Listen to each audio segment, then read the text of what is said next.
Foreigner makes an effort to provide an engaging revenge thriller, but it frequently fails due to its own heights. Does the movie succeed in striking a balance between action and complex political drama with Pierce Brosnan and Jackie Chan fighting for justice?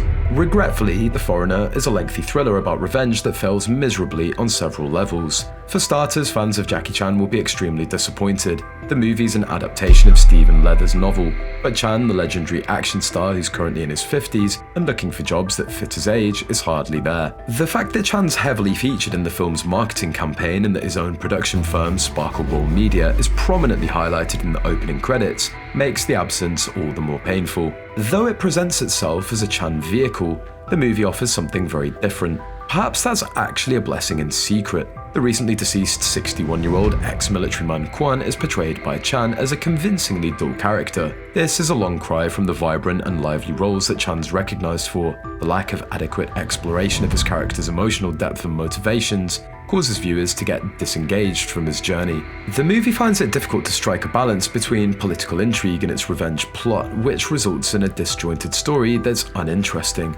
The Foreigner is an all-around poor film that doesn't do credit to its actor or its original material, while having an intriguing premise. Kwan's characterized by his advanced age and his obsession with pursuing eye-for-an-eye revenge following the death of his daughter in a bank explosion caused by a gang identifying themselves as the authentic IRA. Jackie Chan, who plays Kwan, has enormous bags under his eyes that resemble raccoons, grey streaks in his hair and pronounced crow's feet to highlight the character's advanced age. He has a constantly lengthy face in this role, and he lacks the energy and grace of more recent movies like Chinese Zodiac or Railroad Tigers. So does The Foreigner leave you wanting more from Jackie Chan? Chan's frequent long periods of disappearance as the film concentrates on British and Irish diplomats, police officers and terrorists only serves to heighten the disappointment. Long, complicated talks between these individuals ensnare viewers in a dark tale of political ambition. In fact, the end product is a disorganized story that has all the worst elements of a Robert Ludlum book, including extended, boring action sequences, excessive explanatory speech, and a hero who mysteriously disappears just when you need him the most. The Foreigner is like a Robert Ludlum thriller with a lot of exposition and brief action. However, instead of Jason Bourne, Jackie Chan plays an ugly man similar to Charles Bronson.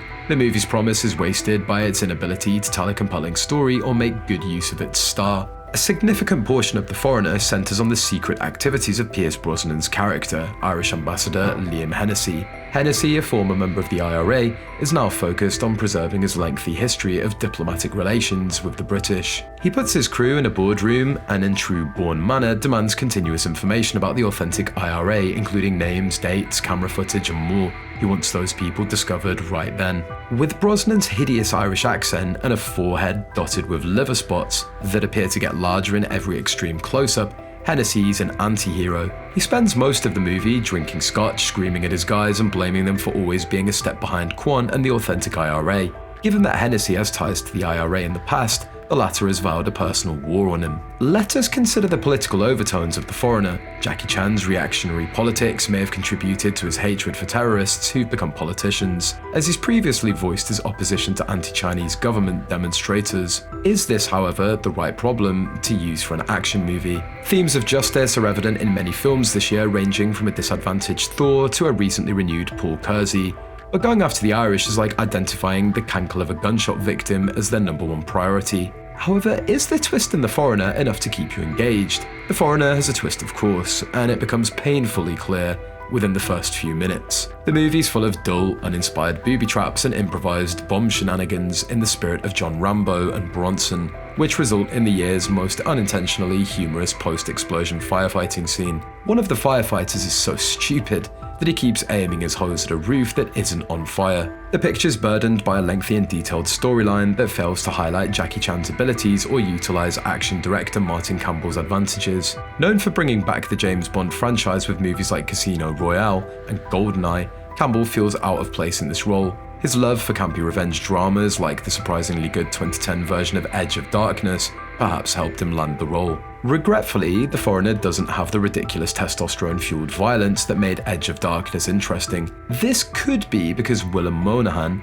the meathead cinema poet laureate, didn't write the screenplay for that movie for The Foreigner. On the flip side, The Foreigner faces numerous significant problems, the majority of which are related to its complicated plot. There are so many characters and subplots in the film that it gets difficult to keep track of them all. The Foreigner isn't as simple as films like John Wick or Taken, where the major plots are obvious and go something like, you killed my dog, now I'm going to kill you, or you took my daughter, I'm going to get her back. His pursuit of revenge for his daughter's passing is only one of several threads a journalist is circling. There are several affairs, bombers working for an enigmatic figure, the police are investigating, and Liam uses the bombing to get political pardons for sentenced paramilitary members. The movie drags because of its several subplots, especially after the action mostly moves to the farm. A number of these subplots could have been made shorter or more logically presented. The movie also suffers from clear dumps that repeat the same ideas over and over. Even if everything works out in the end, The Foreigner still has problems with timing and narrative clarity, which makes it superior to many other movies with comparable problems.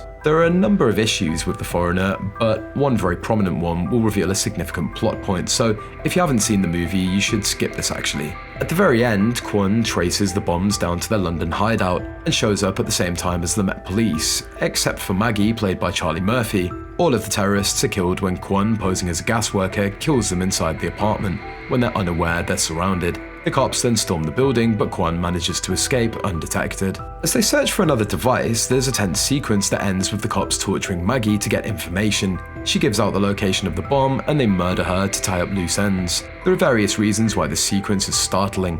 It misrepresents the methods of operation of the Metropolitan Police and violates multiple national and international regulations. Furthermore, Maggie might have offered useful information on carrying plastic bombs on board aircraft. Therefore, it makes no sense to kill her. This moment of total absorption broke my concentration and exposed the serious weakness in the story's structure and logic. Do you guys think that its clumsy choreography and confusing storyline balance its efforts? Watching The Foreigner is therefore a very depressing experience. You wait for the character to stop talking about Hennessy's relationships with past and present members of the IRA. The scenes overemphasize Chan's character's age and lack of coordination.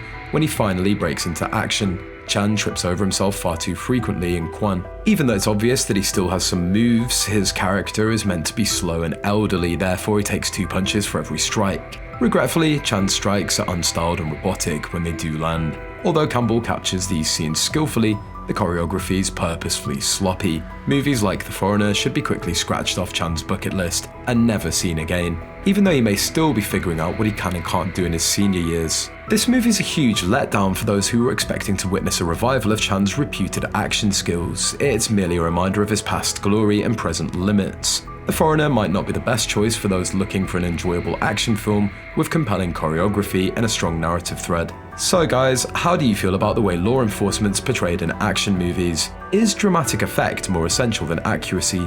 Kindly leave your thoughts in the comments section below. Don't forget to like, share and subscribe for more movie reviews and insights. Adios.